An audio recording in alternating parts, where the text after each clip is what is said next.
Well, good morning.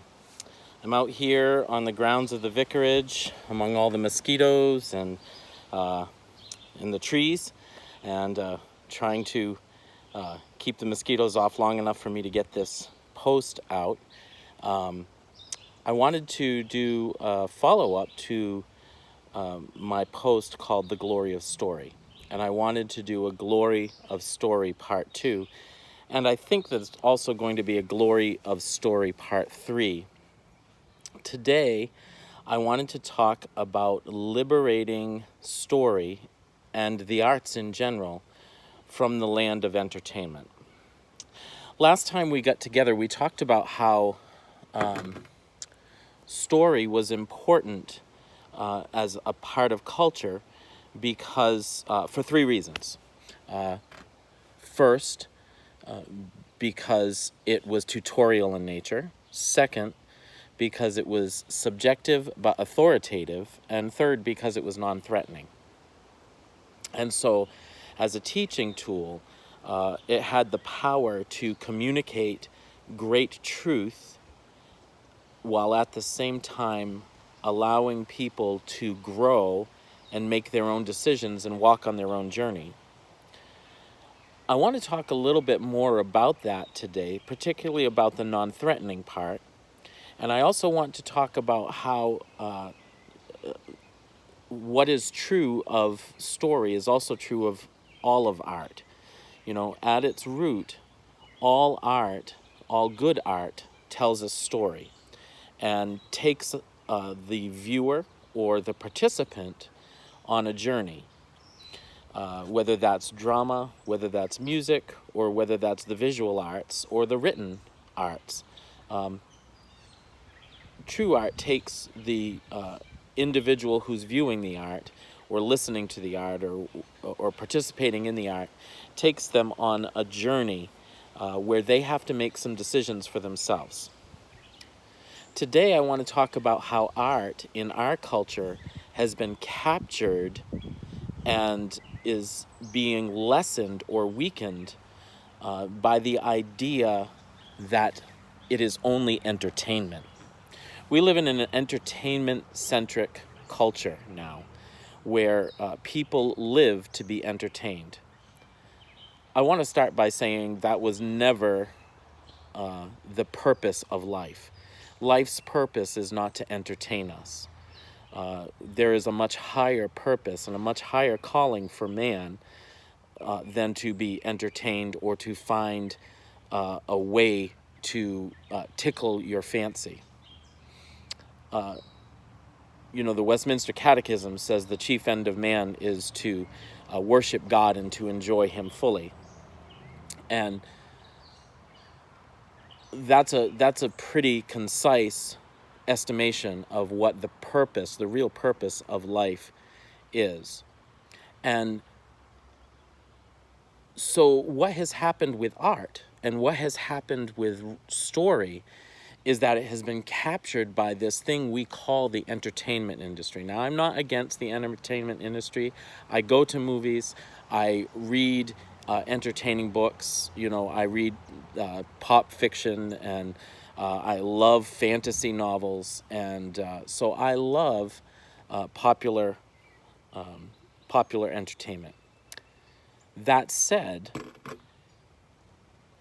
what has happened in our culture is that art has been relegated only to that space of entertainment by many people.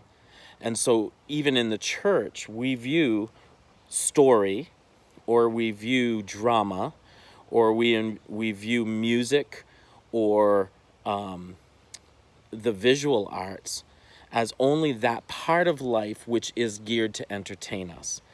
And ultimately, because however much we might pursue that, however much people might love going to Disneyland to entertain themselves, the chief end of life can never be entertainment.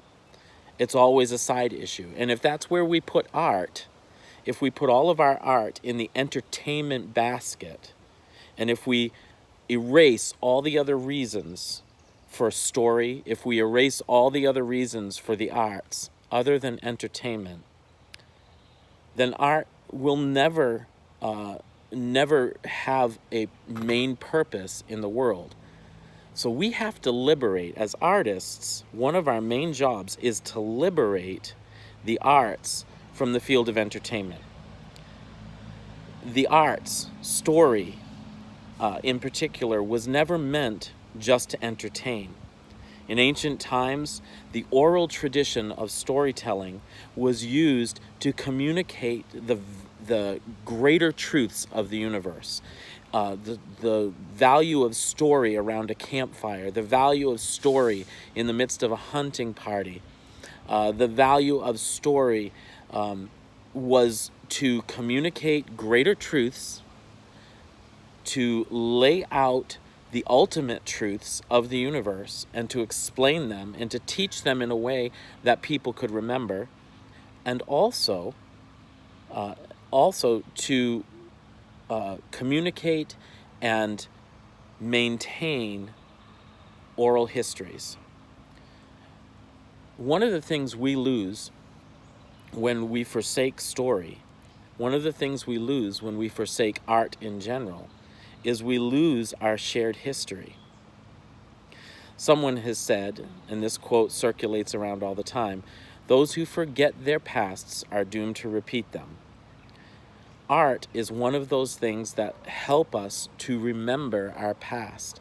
Story is meant to be used as a tool to help us maintain, understand our past, and to avoid its mistakes, and to continue on with its successes. We need the glory of story in our lives to do more than entertain us when we're done a long day's work.